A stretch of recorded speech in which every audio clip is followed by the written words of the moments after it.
Au nom du Père et du Fils et du Saint-Esprit. Amen. La paix de Jésus soit dans votre maison, sa paix et sa joie. Alléluia. J'espère que vous allez bien.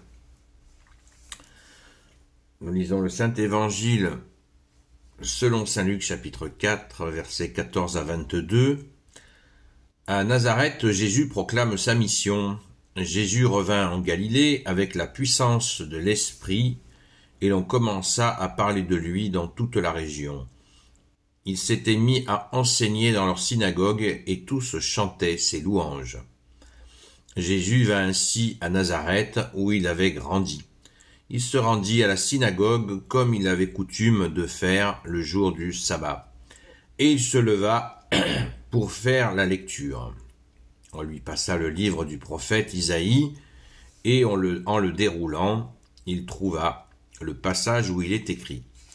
L'Esprit du Seigneur est sur moi. Il m'a consacré pour donner aux pauvres une bonne nouvelle. Il m'a envoyé annoncer la libération aux captifs, la lumière aux aveugles.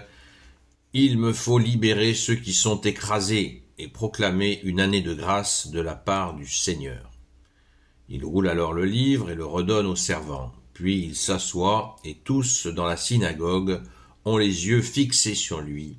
Alors il commence à leur dire « Aujourd'hui s'accomplit cette écriture, voyez ce qu'on vous rapporte. » Tous l'approuvaient et s'étonnaient de cette révélation de la grâce divine qui tombait de ses lèvres.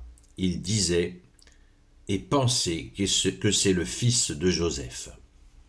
Merci Jésus. Merci Jésus. Alléluia.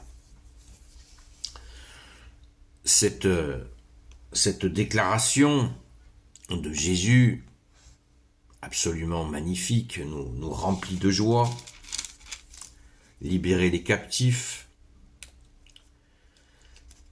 annoncer il m'a consacré pour donner aux pauvres une bonne nouvelle, la lumière, redonner la lumière aux aveugles, libérer ceux qui sont écrasés et proclamer une année de grâce de la part du Seigneur. Jésus est là, et bien là, le Messie est arrivé. C'est cette déclaration qui est vraiment de toute puissance. Vous imaginez, dans la synagogue, personne n'a osé dire ça, osé dire que c'est aujourd'hui s'accomplit cette écriture, voyez ce qu'on vous rapporte, voyez. Jésus le dit pas par humilité, mais il dit, voyez, je suis là.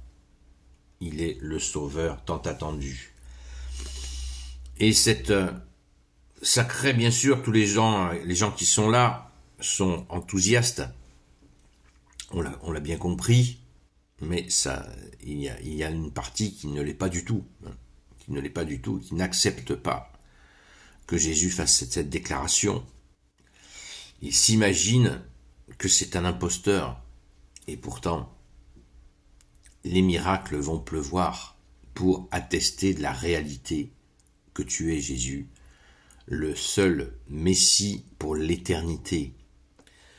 Il nous faut vraiment approfondir ce que veut dire cette mission. L'Esprit du Seigneur est sur moi. Il m'a consacré pour donner aux pauvres une bonne nouvelle. La fameuse bonne nouvelle, l'évangile que nous lisons, c'est ça. Ça veut dire la bonne nouvelle. Il m'a envoyé annoncer. Il m'a consacré pour donner aux pauvres une bonne nouvelle. Alors, est-ce que c'est les pauvres d'argent? Ou est-ce que c'est des pauvres, les pauvres de cœur, ceux qui se sentent coincés dans des situations pas possibles, qui sont bloqués, qui ont cette pauvreté de ne pas pouvoir faire face au monde dans lequel ils vivent?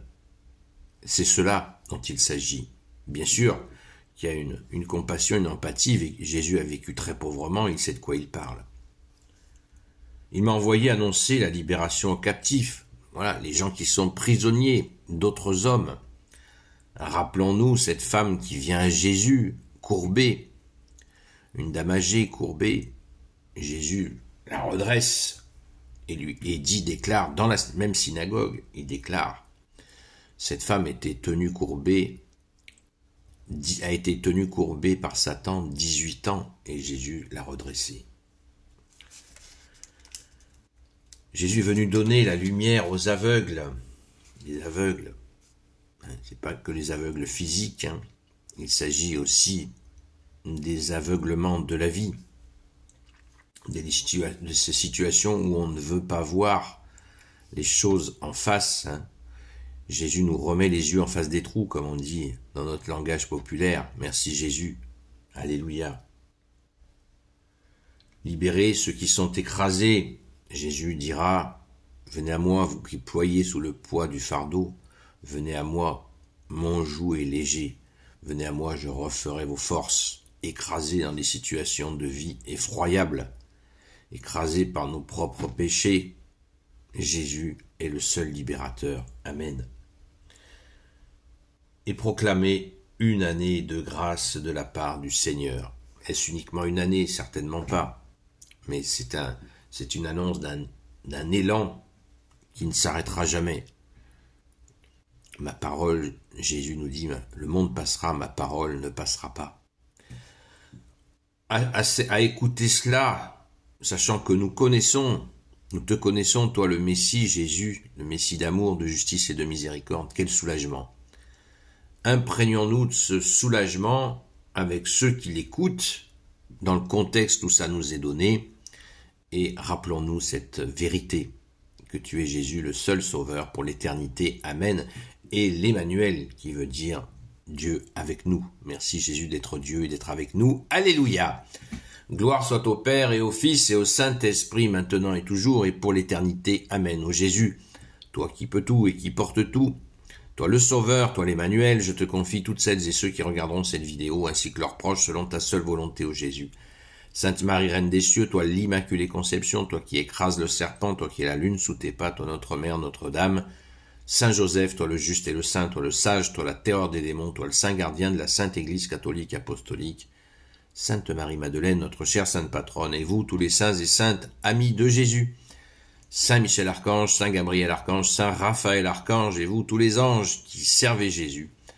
Je vous confie toutes celles et ceux qui regarderont cette vidéo, ainsi que leurs proches, selon ta seule volonté, ô Jésus. La paix de Jésus soit dans votre maison. Je m'invite aussi à prier beaucoup pour la France. On est au fond, les amis, et il nous faut prier, bien sûr. J'appelle tous les amis de Sainte Marie-Madeleine vraiment à prier intensément pour les personnes que je vous ai proposées, pour lesquelles nous prions. Merci Jésus d'être le roi de gloire, le Dieu de nos vies. Amen. À très vite.